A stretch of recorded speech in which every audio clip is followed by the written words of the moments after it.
Bulletin का आगाज करें अहम खबर से। लाहौर हाईकोर्ट में ख्वाजा आसिफ, हमजा शहबाज समेत दीगर की इलेक्शन में कामयाबी के खिलाफ दरखास्तों पर समाअत। क्या दरखास्त गुजार पहले आरओ के पास अपील करने के पाबंद नहीं है?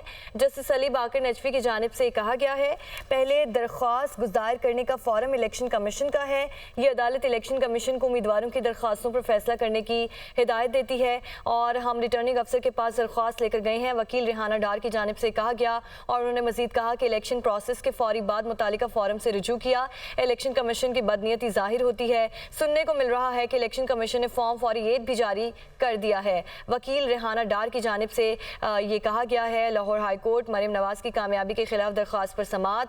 हमने महारानी मरीम नवाज के खिलाफ इलेक्शन लड़ा है। वकील दरख्वास्त गुजार शहजाद फारूक की जानिब से कहा गया, ऐसे अल्फाज इस्तेमाल करेंगे तो मैं केस नहीं सुनूंगा। जस्टिस बाकर अली नजफी ने ये जवाब दिया है। अदब से बात करें, आजम नज़ीर तारर का आफ्ताब बाजवा से ये मुकालमा हुआ है। आपको बता रहे हैं कि ये समाअत का ये वाक़या है। लाहौर हाईकोर्ट में ख्वाजा आसिफ, हमजा शहबाज समेत दीगर की इलेक्शन में कामयाबी के खिलाफ दरख्वास्तों पर समाअत। क्या दरख्वास्त गुजार पहले आरओ के पास अपील करने के पाबंद नहीं है? जस्टिस अली बाकर नजफी ने कहा और उन्होंने मजीद कहा कि पहले दरख्वास्त दायर करने का फॉरम इलेक्शन कमीशन का है। ये अदालत इलेक्शन कमीशन को उम्मीदवारों की दरख्वास्तों पर फैसला करने की हिदायत देती है। जस्टिस अली बाकर नजफी रेहाना डार समेत दीगर की दरख्वास्तों पर समाअत कर रहे हैं। आपको बताएं कि लाहौर हाईकोर्ट में ख्वाजा आसिफ, हमजा शहबाज समेत दीगर की इलेक्शन कमीशन में कामयाबी के खिलाफ दरखास्तों पर समाअत अभी जारी है। आपको बताएं कि इलेक्शन कमीशन का अमल मुकम्मल हो चुका है। नताइज आने के बाद इन्हें चैलेंज करने का सिलसिला जारी है। इलेक्शन कमीशन में आज मुख्तलिफ उम्मीदवारों की दरखास्तों पर समाअतें होंगी। लाहौर से मोहम्मद इशफाक हमें अपडेट करेंगे। जी इशफाक, बताइए समाअत का आगाज़ कब किया जाएगा? जी बिल्कुल, लाहौर हाई कोर्ट के जस्टिस अली बाकर नजफी इस वक्त मरीम नवाज़, ख्वाजा आसिफ, अताउल्लाह ताड़र और उनके साथ साथ हमजा शहबाज और दीगर के खिलाफ इंतहाबी नताइज से मुतल्लिक दरख्वास्तों पर समाअत कर रहे हैं। तो कमरा अदालत में मुस्लिम लीग नून की जानिब से आज़म नज़ीर ताड़र की सरबराही में लीगल टीम मौजूद है, जबकि इस हवाले से सबसे पहले जब मरीम नवाज़ से कि NA 119 से नताइज के खिलाफ केस की समाअत हुई तो आफ्ताब बाजवा अदालत में पेश हुए और उन्होंने अदालत में ये कहा कि हमने महारानी के खिलाफ इलेक्शन लड़ा है और उसका नतीजा हमें ये भुगतना पड़ रहा है कि शहजाद फारूक को रात गई गिरफ्तार करके थाने मुंतकिल कर दिया गया है। जस्टिस अली बाकर नजफी ने कहा कि ऐसे अल्फाज इस्तेमाल ना, अगर आप इस तरह से बाज नहीं आएंगे तो वो इस केस की समाअत नहीं करेंगे। दौरान समाअत आज़म नज़ीर ताड़र ने भी इस बात का बुरा मनाया जिस पर आफ्ताब बाजवा और आज़म नज़ीर ताड़र एडवोकेट के दरमियान तलख कलामी हुई। ताहम अदालत ने मदाखलत करके दोनों को एक दूसरे के साथ बात करने से रोक दिया।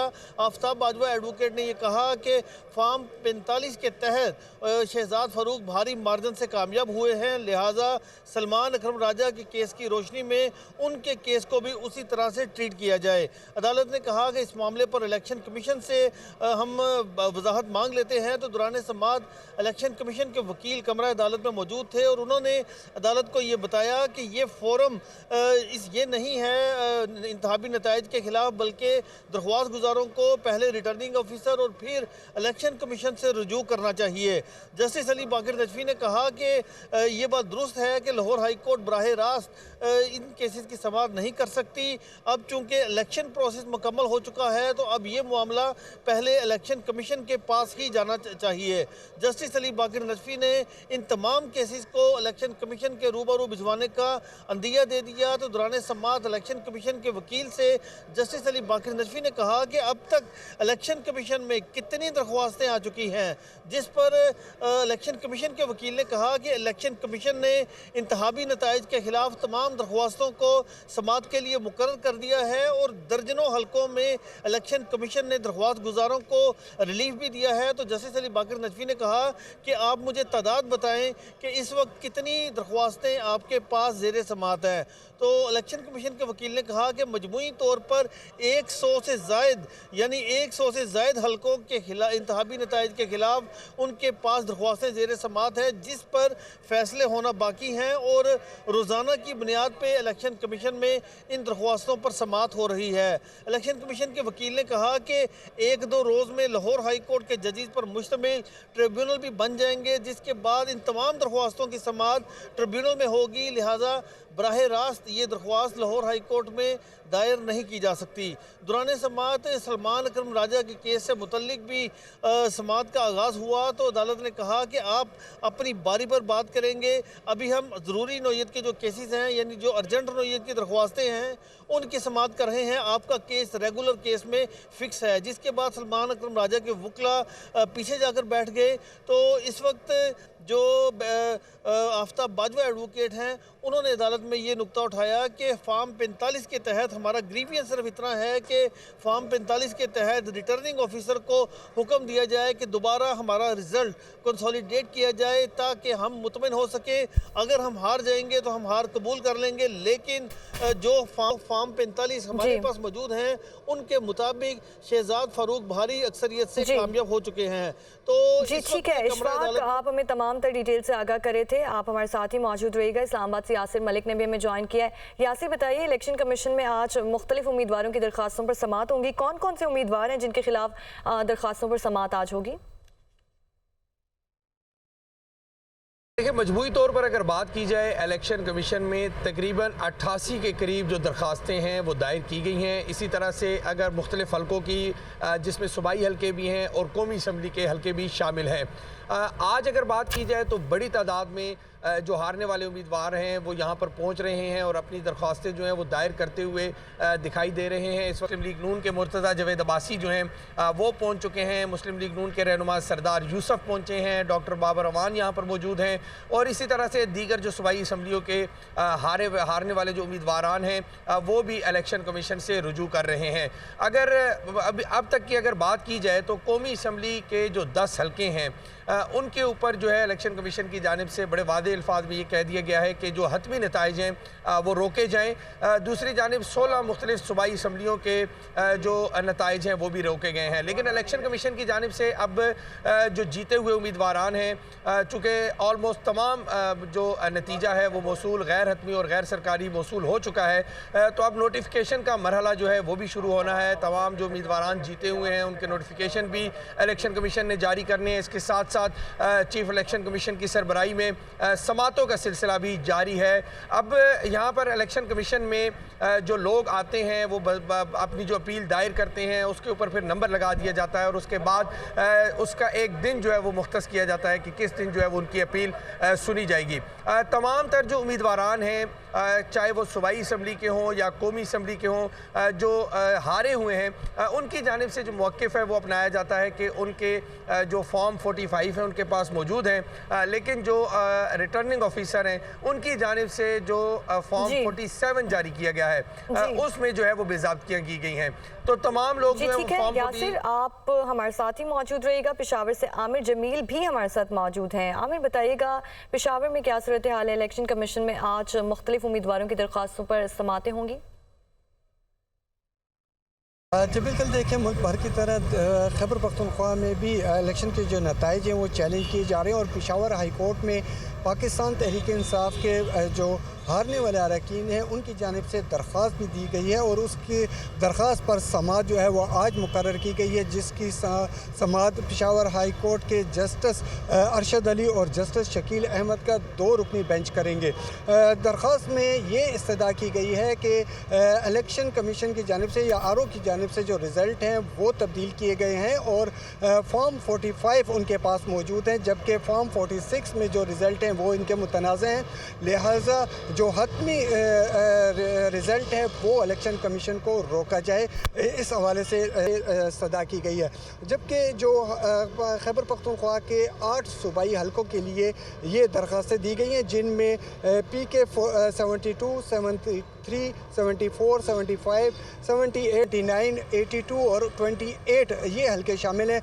जबकि दरख्वास्त गुजारों का अगर बात की जाए तो उनमें कमरान बंगश, तैमूर झगड़ा, इसके साथ साथ साजिद नवाज़, अरबाब जहानदार खान और अली नवाज़ जो हैं वो उनकी जानिब से ये दरख्वास्तें दी गई हैं।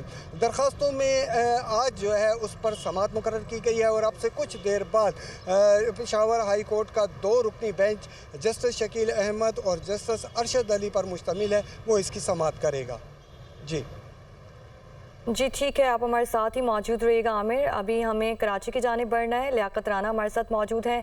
लियाकत, बताइएगा कराची में कौन कौन से उम्मीदवारों के खिलाफ दरखास्तों पर समाअत होगी आज?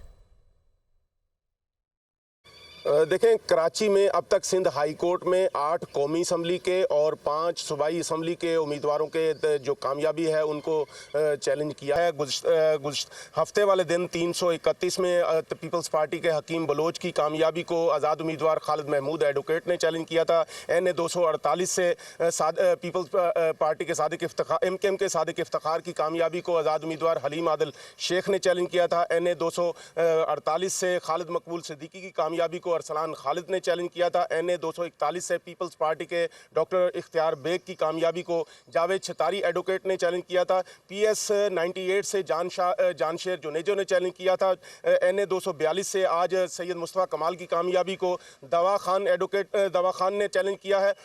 NA 243 से साबिक वफाकी वज़ीर सेहत अब्दुल कादिर पटेल की कामयाबी को शुजात अली एडवोकेट ने चैलेंज किया है। NA 244 से डॉक्टर फारूक सत्तार की कामयाबी को ये आफ्ताब जहांगीर ने चैलेंज किया है। जबकि NA 237 से असद आलम न्याजी पाकिस्तान पीपल्स पार्टी से इनका ताल्लुक है, इनको ज़हूरुद्दीन खान एडवोकेट ने कामयाबी को चैलेंज किया। तमाम के तमाम उम्मीदवारों का एक ही मौक़िफ़ है। उनका कहना है कि जिस तरह लाहौर हाई कोर्ट ने ओन चौधरी की कामयाबी को नोटिफिकेशन मुअत्तल किया, इसी तरह उनकी भी कामयाबी का जो जीतने वाले हैं उम्मीदवार हैं उनकी कामयाबी का नोटिफिकेशन मुअत्तल किया जाए। तमाम उम्मीदवारों ने अपने जो फॉर्म में जो एप्लीकेशन है उसके साथ फॉर्म 45 की कॉपियाँ भी लगाई हैं। उनका कहना है कि ये तमाम उम्मीदवार भारी अक्सरियत से फॉर्म 45 के मुताबिक कामयाब हुए थे, लेकिन जो फॉर्म 47 जारी किया गया उसमें उनकी कामयाबी को नाकामी में तब्दील कर दिया गया है। तमाम के तमाम जो उम्मीदवार हैं जिन्होंने चैलेंज किया है उनका ताल्लुक पाकिस्तान तहरीक इंसाफ से है। वो आज़ाद हैसियत से इलेक्शन में हिस्सा लिया था और इन्होंने अपनी नाकामी को आज सिंध हाई कोर्ट में चैलेंज किया है।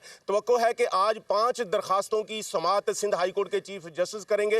वकला का कहना है कि हमने अपने वकला से कहा है कि ये इलेक्शन ट्रिब्यूनल में जाना चाहिए था, लेकिन चूंकि लाहौर हाई कोर्ट ने एक फैसला रोका है, वो फैसले को रोका है, उसके नताज रोके हैं, इसलिए हमने सिंध हाई कोर्ट से रजू किया। इस वक्त भी तहरीक इंसाफ से ताल्लुक रखने वाले 1 दर्जन के करीब वकला और दीगर जो कौमी और सूबाई असम्बली के उम्मीदवार हैं सिंध हाई कोर्ट में मौजूद हैं। जबकि हफ्ते के रोज 6 उम्मीदवारों ने इलेक्शन कमीशन का अमल तो मुकम्मल हो चुका है, लेकिन नताइज आने के बाद इन्हें चैलेंज करने का सिलसिला भी जारी है। लाहौर से मोहम्मद इशफाक, इस्लामाबाद से यासिर मलिक, पेशावर से आमिर जमील और कराची से लियाकत राना हमें अपडेट कर रहे थे। आप सबका बहुत शुक्रिया। आम इंतखाबात हो गए, नताइज भी आ ही गए। अब बात है हुकूमत साजी की। अगर मगर नहीं, पूरे करने होंगे नंबर। जिसके पास मतलूबा तादाद होगी पूरी हुक्मरानी का ताज सजाएगा अपने सर।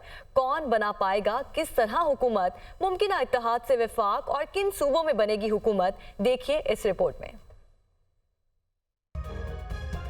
इलेक्शन का शोर, पोलिंग का अमल और नताइज का जोर हुआ मुकम्मल। अब बात है हुकूमत बनाने की। जोड़ तोड़ का अमल शुरू हो गया, मेल मुलाकातें भी जारी हैं। आजाद पंचे भी पार्टियों के मुंडेट पर बैठने लगे। बात बनेगी उसकी जिसके पास होगा मतलूबा नंबर का बंडल। कौमी असम्बली की 265 नशिस्तों में से PTI के हिमायत याफ्ता आजाद उम्मीदवार है 93। मुस्लिम लीग नून के पास तादाद है 75। पीपल्स पार्टी पार्लियामेंटेरियंस के हैं 54। MQM के 17, JUI के 4, IPP के 2, मुस्लिम लीग काफ के 3, BNP के 2, मुस्लिम लीग ज़ियाद, मजलिस वहदतुल मुस्लिमीन और पश्तूनख्वा नेशनल अवामी पार्टी के पास एक नशिस्त है। 8 आज़ाद उम्मीदवार वो है जो किसी जमात के हिमायत याफ्ता नहीं है, मगर हुकूमत साजी के लिए 133 नशिस्तों का हदफ दरकार है। जो जमात इस हिंदसे को पालेगी वो हुक्मरानी का ताज अपने सर पर सजा सकती है। और अब बात करते हैं एदाद शुमार की कि कौन सी जमात किससे इत्तेहाद करे और कितने आज़ाद अरकान को अपने साथ शामिल करे तो हुकूमत बना सकती है। ऑप्शन 1 है मुस्लिम लीग नून और पीपल्स पार्टी पार्लियामेंटेरियंस के इत्तेहाद की। नून लीग के अरकान है 75, पीपल्स पार्टी के 54, MQM के 17, JUI के 4, IPP के 2, मुस्लिम लीग काफ के 3, मुस्लिम लीग ज़ियाद का 1 रुकन शामिल हो तो तादाद बन जाती है 156 और इस तरह एक मखलूद हुकूमत का क़याम अमल में आ सकता है। ऐसे इत्तेहाद की सूरत में न सिर्फ वफाक बल्कि पंजाब, सिंध और बलोचिस्तान की सूबाई हुकूमतें भी शामिल हैं। और अब बात करते हैं ऑप्शन 2 की, पीपल्स पार्टी की, कि उनके पास मतलूबा तादाद क्या है। तो जनाब पीपल्स पार्टी के पास कौमी असम्बली के नशिस्तें हैं 54, अगर पीटीआई के हिमायत याफ्ता तमाम 93 आज़ाद अरकान इनके साथ शामिल होते हैं तो एमक्यूएम के 17 और जेयूआई की 4 सीटें भी मिल जाएं तो पीपल्स पार्टी के पास नंबर्स हो जाएंगे 168। तो इस तरह भी हिंसा 133 को पार कर लेगा और हुकूमत बनाने की राह हमवार हो जाएगी। इस इत्तेहाद की विफाक के साथ खैबर पख्तूनख्वा, पंजाब और सिंध की सूबाई हुकूमतें भी बन सकती हैं। अब बात कर ले ऑप्शन 3 की, मुस्लिम लीग नून की। तो जनाब नून लीग वालों के पास कौमी असम्बली में नशिस्तें हैं 75। एमक्यूएम अगर नून लीग से इत्तेहाद करती है तो 17 सीटें मिल जाएंगी। जेयूआई भी नून लीग के साथ हाथ मिला सकती है और 4 सीटें इनकी भी रख लें। आईपीपी की 2, मुस्लिम लीग काफ की 3 और पीके नैप की 1 और मुस्लिम लीग ज़िया की भी 1 सीट मुमकिन तौर पर शामिल हो।